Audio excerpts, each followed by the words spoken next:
Minnesgeer telt 1800 inwoners en 3 pensions. Dat meesten een kamer krijgen kunnen die het ergens zo is net te plak kennen. Liekos Anne van Loon, die went het nog als een ier. Ik zit in begeleid wonen en ik koos aan de begeleiding. En toen heb ik dit opzacht. Ja. En dan waarom kreeg je? Omdat ik wist hoe het hier weer. Ja, het weer goed.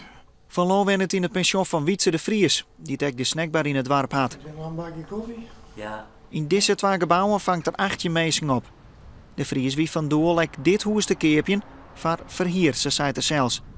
Maar plaatselijk belang is benauwd tot er nog een pension bij komt en dat nog bij de gemeente aan de bel lutsen. Het is met name het gevoel van wat de mensen hebben bij het soort mensen wat je zit.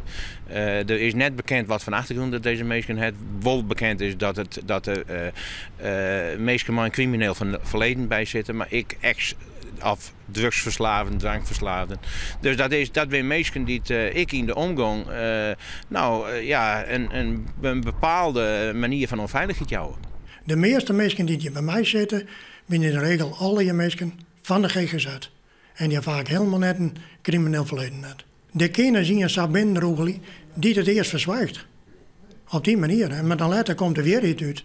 Na een paar aantal weken. Datzelfde als iemand die alcoholist is en die heel zwaar alcoholist is. Die kinderen direct net hebben. Nee. Die bloot direct net. De gemeente had nou het bestemmingsplan voor eerst bewijzen, zodat er geen pensions meer bij komen kennen.